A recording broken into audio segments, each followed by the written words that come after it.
Good morning students. Online class में आपका फिर से स्वागत है। आज हम भाग 2 लेके आए हैं विज्ञान का। भाग फर्स्ट के अंदर हमने आनुवंशिकी के बारे में चर्चा की थी। आनुवंशिकी के बारे में हमने पढ़ा था। आनुवंशिकी किसे कहते हैं आपने जरूर देखा होगा उसके अंदर, ठीक है। परिभाषा पढ़ी थी। आनुवंशिक जनक के बारे में हमने पढ़ा था। मेंडलवाद हमने पढ़े थे, ठीक है। कुछ छोटी छोटी परिभाषाओं के बारे में हमने चर्चा की थी, जैसे वंशागति के बारे में कि वंशागति ये शब्द हेरिडिटी शब्द है वो किसने दिया, इस पे इसी प्रकार जेनेटिक शब्द है वो किसने दिया। आज हम जो चर्चा करेंगे वो बात करेंगे मेंडल जो थे, ग्रेगर जॉन मेंडल के नियमों की। मेंडल के नियमों की हम बात करेंगे यहाँ पे आज।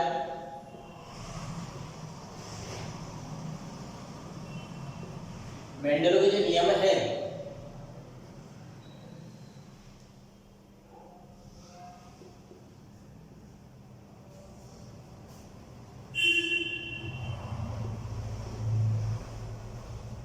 मेंडल के नियमों की हम क्या करेंगे आज चर्चा, ठीक है। सबसे पहले मैंने पिछली कक्षा में आपको बताया था कि मेंडल ने 3 नियम दिए। एक तो था आपका प्रभाविता का, नंबर फर्स्ट प्रभाविता का नियम, नंबर सेकेंड पृथक्करण का नियम, और नंबर थर्ड जो था आपका तीसरा नियम वो था स्वतंत्र अपवयन का नियम। 3 नियम मेंडल ने दिए थे। इन तीनों नियमों की अपन चर्चा करेंगे आज, ठीक है। बारी बारी से प्रत्येक नियम को देखेंगे, क्या विशेषता है, कैसे इसको लगाते हैं, कैसे इसको सोल्व करते हैं। पिछली कक्षा में मैंने आपसे कहा था कि जो प्रभाविता का और पृथक्करण का जो नियम है ये लगता है आपके एक संकर संकरण पे। प्रभाविता का जो नियम है एक संकर संकरण पे ये लगता है। जबकि अगर हम ये नियम की बात करें, तीसरा नियम स्वतंत्र अपवयन का नियम, तो ये लगता है द्विसंकर संकरण पे, द्विसंकर संकरण पे, ठीक है। पहला दूसरा जो नियम है प्रभाविता का और पृथक्करण का वो लगता है एक संकर संकरण पे। दूसरा जो नियम है स्वतंत्र अपवयन का नियम वो लगता है द्विसंकर संकरण पे। अब यहाँ पे सबसे पहले चर्चा करते हैं कि एक संकर संकरण होता क्या है। एक संकर संकरण, इसी प्रकार द्विसंकर संकरण होता क्या है। तो अगर मैं दोनों की चर्चा करूं तो देखो एक संकर का मतलब है यहाँ पे कि जब हम एक ही लक्षण, कौन सा लक्षण, एक ही लक्षण की वंशागति के बारे में अध्ययन करते हैं। एक ही लक्षण की वंशागति के बारे में अगर हम चर्चा करते हैं तो वो जो नियम है वो क्या कहलाएगा आपका एक संकर संकरण। जब हम एक ही लक्षण, ठीक है, चाहे वो आपका लंबाई से संबंधित होगा या फिर रंग से संबंधित, ठीक है, या फिर उसके आकार से संबंधित, तो यहाँ पे हम एक ही लक्षण की अगर वंशागति का अध्ययन कर रहे हैं तो वो कहलाएगा आपका एक संकर संकरण। लेकिन अगर हम एक साथ दो लक्षणों की वंशागति का अध्ययन करते हैं, दो लक्षणों की वंशागति का अगर हम एक साथ अध्ययन करते हैं तो वो क्या कहलाएगा आपका द्विसंकर संकरण। तो आपको समझ में आ गया होगा कि एक संकर संकरण यानी इन दोनों में अपन एक ही लक्षण की चर्चा करेंगे, जबकि द्विसंकर संकरण में अपन कितने लक्षण, दो लक्षण का मतलब है कि इसको हम लंबाई और आकार एक साथ लेके पढ़ेंगे, इसमें दोनों को एक साथ लेके मिला के पढ़ेंगे, या फिर लंबाई और रंग हो सकता है, ठीक है। तो इस तरीके से जब एक ही लक्षण का अगर हम अध्ययन करते हैं तो वो तो एक संकर संकरण है जो 2 नियमों पे लगेगा, और अगर 2 लक्षणों के साथ में एक साथ अध्ययन करेंगे तो वो कौन सा है आपका द्विसंकर संकरण। इसी प्रकार त्रिसंकर संकरण भी होता है, त्रिसंकर संकरण। तो त्रिसंकर संकरण कहते हैं अपन कि जब अपन कितने लक्षणों की, 3 लक्षणों की वंशागति का अध्ययन करेंगे, त्रिसंकर संकरण हो जाएगा। इसी प्रकार बहुसंकरण कैसे कहेंगे, तो बहुसंकरण कैसे कहेंगे अपन कि जिसमें बहुत सारे, या अपन ऐसे बोलते हैं कि 2 से ज्यादा, 3 से ज्यादा अपन लक्षणों के क्या करेंगे अध्ययन करेंगे तो वो क्या कहलाएगा आपका त्रिसंकर, बहुसंकर संकरण। तो हमने आज हम जो चर्चा करने वाले हैं सबसे पहले हम प्रभाविता के नियम की चर्चा कर रहे हैं। सबसे पहले प्रभाविता का नियम लेते हैं। देखो प्रभाविता का नियम क्या है। हमने कहा कि प्रभाविता का जो नियम है वो किस पे लगता है, एक संकर संकरण पे। तो नंबर 1 प्रभाविता का नियम, प्रभाविता का नियम। प्रभाविता के नियम में क्या होगा कि हम एक ही लक्षण लेंगे, ठीक है, लेकिन उस लक्षण के भी क्या लेंगे, हम विपर्यासी जोड़ेंगे। एक ही लक्षण के विपर्यासी जोड़ों को ध्यान में रखकर अगर अपन संकरण कराते हैं तो वो हमारे एक संकर संकरण कहलाएगा। और जैसे हमने ले लिया पादप की लंबाई, पादप की लंबाई के अंदर यहाँ पे लंबाई है। अब लंबाई के अंदर हम बात करें तो पौधा हमारा लंबा भी हो सकता है या फिर बोना भी हो सकता है। तो लक्षण तो हमने एक ही लिया ना, लक्षण तो क्या है हमारा एक ही है, लक्षण लंबाई है, लेकिन इसके भी दो विपर्यासी लक्षण है। लक्षण तो हमारी एक ही है, एक लक्षण के बारे में बात कर रहे लंबाई की है, लेकिन जरूरत होगी अब लंबाई के अंदर लंबाई भी हो सकता है, बोना भी हो सकता है, ठीक है। तो लक्षण तो हमारा लंबाई का, लेकिन उसके विपर्यासी लक्षण कौन कौन है यहाँ पे, लंबा और बोना। लंबा को हमने कैपिटल टी से दिखा दिया और बोने को हमने स्मॉल टी से प्रदर्शित कर दिया। ये हमें ध्यान रखना है, ठीक है। क्या कहा हमने कि जब एक ही लक्षण के दो विपर्यासी जोड़े हम लेते हैं और उनके मध्य अपन संकरण कराएंगे, क्या करवाएंगे इनके मध्य संकरण। तो देखो संकरण करवा ले किसके मध्य अपन ने, लंबा। अब यहाँ पे जो लंबा है दोनों कैपिटल है, दोनों कैपिटल टी है, तो इसको मैं ये भी कह सकता हूँ शुद्ध लंबा या शुद्ध लंबे पौधे, जिनको किससे लिख रहे हैं अपन, कैपिटल टी से। इसी प्रकार स्मॉल टी है, ये क्या कहलाएंगे आपके शुद्ध बोने पौधे, जिसको किससे लिख रहे हैं अपन, स्मॉल टी, ठीक है। अब यहाँ से हम क्या करेंगे, इन दोनों लक्षणों के मध्य क्या करवाएंगे अपन, संकरण। तो यहाँ से मैंने युग्मक लूंगा, मैं एक युग्मक ले लिया कैपिटल टी, यहाँ से एक युग्मक ले लिया स्मॉल टी, ये क्या है इसके युग्मक। अब इन दोनों के मध्य क्या करवाते हैं, क्रॉस का मतलब है आपस में इन दोनों का निषेचन करवाएंगे।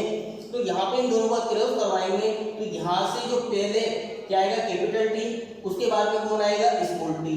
तो यहाँ पे अगर हम देखें तो बड़ा टी है, इसका प्रभाव ज्यादा है।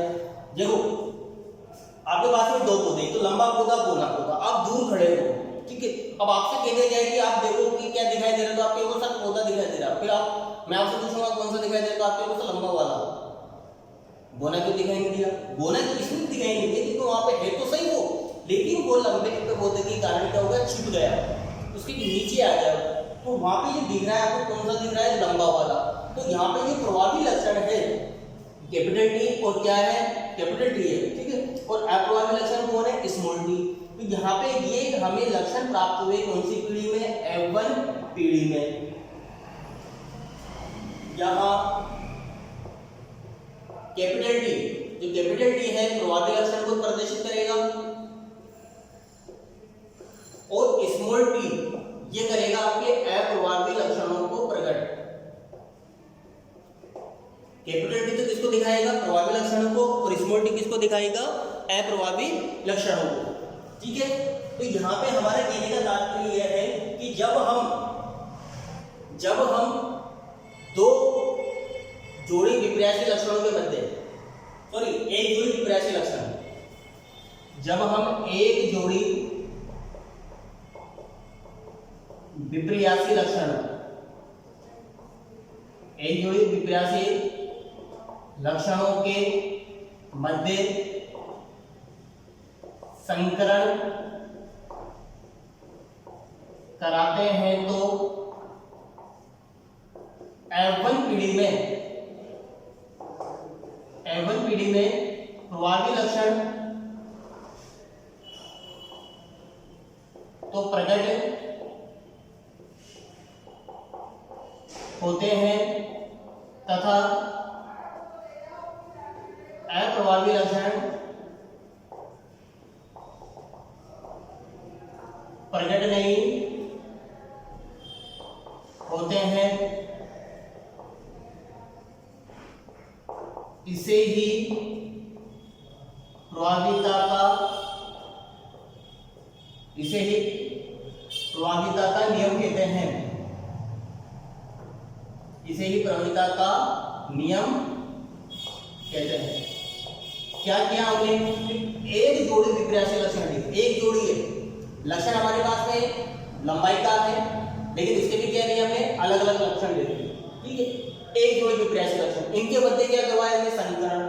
शुद्ध लंबा पौधा लिया, शुद्ध बोना पौधा लिया। ठीक है, इनके मध्य हमने क्या करवा दिया? क्रॉस करवा दिया। यहाँ पे क्रॉस को क्या कहते हैं अपन? हिंदी में संकरण कहते हैं। ठीक है, इंग्लिश में इसको क्रॉस कहते हैं अपन। क्रॉस करवाया, संकरण कराया, तो संकरण कराने पर अपन को जो एवन पीढ़ी प्राप्त हुई है, उस एवन पीढ़ी में हमें जो लक्षण प्रभावी है वो तो प्रकट हो रहे हैं। प्रकट कौन सा हो रहा है? कैपिटल टी वाला, यानी लंबा पौधा प्राप्त हो रहा है आपको। हम ये कहेंगे कि एवन पीढ़ी में सभी पौधे क्या होंगे आपको? लंबे। लेकिन एक चीज हो रही है यहाँ पे, ये जो लंबे तो है, लेकिन यहाँ पे स्मॉल टी भी है। जब दोनों मिक्स होते हैं तो ये क्या कहलाएंगे आपके? अशुद्ध। क्या कहलाएंगे? ये सभी लंबे अशुद्ध पौधे लगेंगे। ठीक है, एवन पीढ़ी में क्या प्राप्त हुआ आपको? सभी लंबे अशुद्ध पौधे प्राप्त होते हैं तथा जो अप्रभावी लक्षण है वो प्रकट नहीं होते हैं। इसे क्या कहते हैं अपन? प्रभाविता का नियम। तो ये हमारा पहला नियम है। कुछ भी नहीं है, बहुत ही सिंपल है। अपन को कुछ नहीं लेना है, एक जोड़ी लक्षण लेने हैं विपर्यासी, उनके मध्य क्या करवाना है? संकरण करवाना है। संकरण करवाने पर हमें जो एवन पीढ़ी है, एवन पीढ़ी में जो प्रभावी लक्षण है वो तो प्रकट होंगे और अप्रभावी लक्षण प्रकट नहीं होंगे। इसे क्या कहेंगे अपन? प्रभाविता का नियम। अब यहाँ पे जो अपन को एवन पीढ़ी में जो प्राप्त हो रही है संतति, ये जनक है। जनक का मतलब माता पिता है, ये इन्हीं से तो उत्पन्न हो रहे हैं। ठीक है, ये क्या कहलाएगी? संतति यानी संतान। तो यहाँ पे जनक पीढ़ी से क्या प्राप्त हो रही है? संतति। और यहाँ पे अगर हम संतति की बात करें तो कैसी प्राप्त हो रही है? कैपिटल टी स्मॉल टी, यानी अशुद्ध प्राप्त हो रही है। जब अब यहाँ पे शुद्ध अशुद्ध के आधार पर इसको दो भागों में बांटा गया है। अगर शुद्ध है तो अपन इसको कहेंगे समयुग्मजी, समयुग्मजी, या उल्टा कह दो समयुग्मजी। सम का मतलब हो गया समान, युग्म का मतलब हो गया जोड़ा, यानी कि तो कैपिटल टी होना चाहिए वो, या फिर होना चाहिए स्मॉल टी। ये आपका कौन सा है? समयुग्मजी है। और एक होता है अशुद्ध। अशुद्ध का मतलब है यहाँ पे विषम युग्मजी, विषम युग्मजी। कौन सा है? विषम युग्मजी। इसका मतलब कैपिटल टी और स्मॉल टी दोनों मिक्स हो गए, यहाँ पे विषम हो गया, अशुद्ध हो गया ये। तो यहाँ पे जो एवन पीढ़ी है, एवन पीढ़ी के अंदर आपको जो लक्षण प्राप्त हुए वो कैसे प्राप्त हुए हैं? विषम युग्मजी। कैसे प्राप्त हुए? विषम युग्मजी, कैपिटल स्मॉल टी प्राप्त हो रहा है। तो ये हमारा कौन सा नियम है? प्रभाविता का। और यहाँ पे 100%, क्योंकि सभी लिखा है हमने, सभी का मतलब क्या हो गया? 100% हमें विषम युग्मजी लंबे पौधे क्या होंगे? प्राप्त होंगे। ठीक है, कौन सी पीढ़ी के अंदर? एवन पीढ़ी के अंदर। और ये कौन सा नियम है हमारा? प्रभाविता का नियम। आगे चर्चा करेंगे अपन दूसरे नियम की। दूसरा जो नियम है हमारा वो है पृथक्करण का नियम। ठीक है, अब देखो यहाँ पे दूसरा नियम थी। अगर दूसरे नियम की बात करें अपन तो दूसरा नियम भी किस पे लगता है? एक संकर संकरण पे। किस पे लगता है? एक संकर संकरण पे। ठीक है, यानी इसमें भी अपन क्या लेंगे? एक ही लक्षण लेंगे और एक ही लक्षण के मध्य क्या करवाएंगे अपन? क्रॉस। तो नियम वही है सीधा सा कि सबसे पहले पृथक्करण के नियम में एक जोड़ी विपर्यासी लक्षण लिए हमने। एक जोड़ी विपर्यासी लक्षण का मतलब है कि हमने लंबाई का लक्षण ले लिया। तो लंबाई में लंबा और बोना। ठीक है, यहाँ पे हमने कैपिटल टी, तो कैपिटल है, दोनों है समान है ना, तो क्या कहेंगे अपन? समयुग्मजी, समयुग्मजी। ठीक है, यहाँ पे हमने स्मॉल टी, तो ये भी क्या हो गया आपका? समयुग्मजी हो गया ना, समयुग्मजी। लंबा पौधे तो सही है। ठीक है, समयुग्मजी लंबे पौधे और समयुग्मजी बोने पौधे।